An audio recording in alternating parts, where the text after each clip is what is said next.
A story by ComicSansPony. Read by Forrest McGilvray. Fall at Equestria.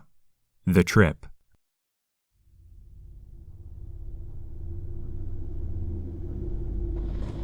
I looked out at the shattered window at the dying city, feeling profoundly empty inside.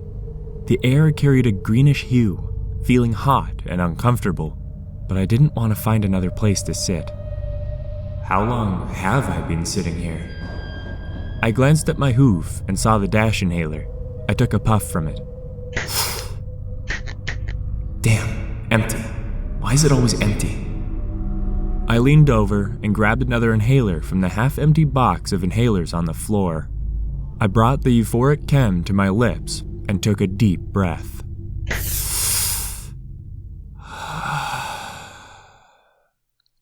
Bang! My sister set the heavy box full of dash inhalers on the table, startling me awake. The dream I was having fading quickly from memory. Well, I think that's every last one of them. I can't believe you hid some on the top of the toilet. She sighed.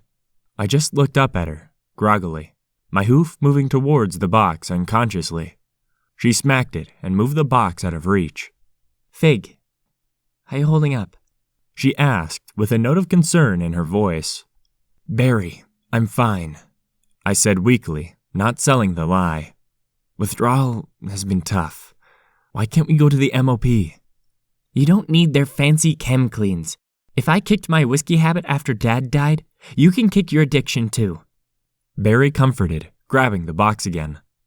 Now get ready. We're going out to the country for the day. It'll be really rewarding when these inhalers are at the bottom of the lake near Grant's cottage. I sighed heavily, ignoring the growing headache. Be right out. The fly out into the country from Manhattan was uneventful. My sister just talking on and on about work. Marbles did this, and sour grapes did that. I just wanted to hit a dash, but I knew I couldn't because the drug was killing me. I switched on the radio in an attempt to drown her out. Do you think this war is a fruitless effort? Because I do. Shock Jock, the radio DJ, shouted over the airways. Ponies dying over what? Coal? Well, look around, ponies. We have other means of power now. Shock, it isn't about coal anymore. Not since Littlehorn. The voice of Devil's Advocate replied. Ponies want blood, and this war won't stop until those vile zebras are dead. Barry reached a hoof out to turn off Shock Power's hour. Ugh, why do you listen to that guy? I agree with some of his opinions, I muttered, watching the scenery speed by. Well, he's very rude to our fellow ponies fighting for our country, she complained. You never like anything I like. It's always your way or the highway. I shouted back, anger rising, one of the many side effects of withdrawal. I'm just looking out for you, she spat back. Well, if you truly wanted me to get better, you'd have brought me to the MOP, not insisted on curing me the old-fashioned way, I replied. I've seen ponies go into those MOP for treatments. They come out a shadow of the pony that went in there. I just want my brother back. Well, I wish you'd just butt out, I shouted back. A loud boom from the city behind us interrupted our argument. The world outside our chariot glowing as if Celestia was raising the sun. But it was mid-afternoon. I glanced out the back window and saw a green cloud in the shape of a mushroom. A roar filled the air like 1,000 dragons screaming. An uncontrolled rush of air passed over us, throwing our flyer into a tailspin. I may have screamed.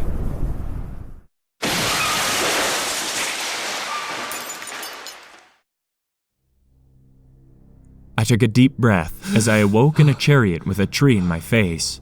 Dash inhalers sprawled all over my lap and ground outside. I tasted blood in my mouth, and I was bleeding from several fresh wounds. Our flyer was nowhere in sight. I looked over at the other seat to see the still form of my sister. Barry? I gulped, nudging her shoulder. Her still form flopped back into her seat, her head run through with a tree branch. At the gory sight, I lost my breakfast. No, Barry. I sobbed. I didn't mean what I said. Please, I'd give anything to have you butt in on my life. Please, butt in all you want. Please? It had taken me a few minutes to get out of the wreckage.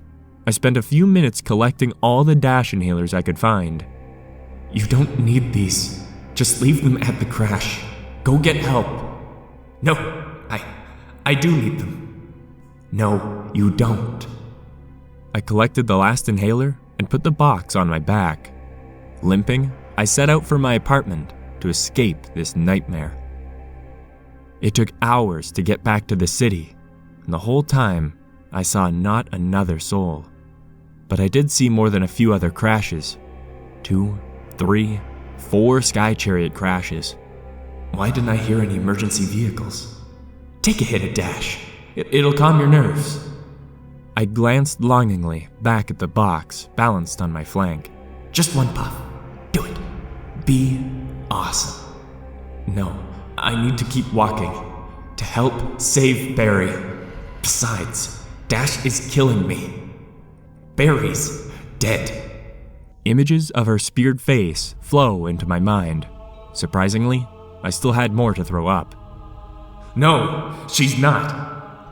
My eyes were drawn to the sky. Dark rolling clouds formed a blanket covering the sun. The green hue warping and twisting what light made it through, casting odd shadows on the ground. Why is it so dark? It's only 2 p.m.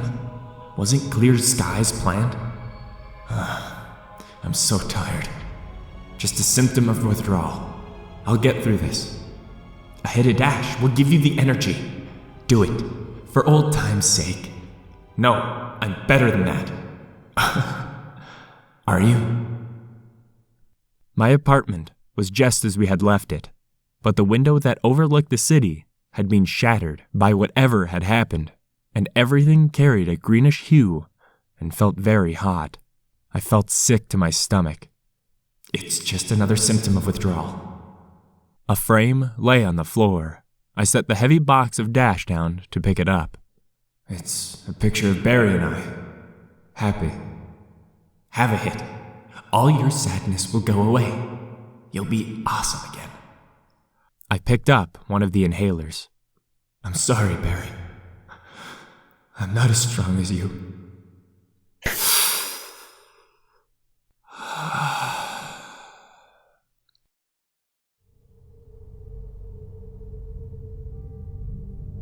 I looked out at the shattered window at the dying city, feeling profoundly empty inside.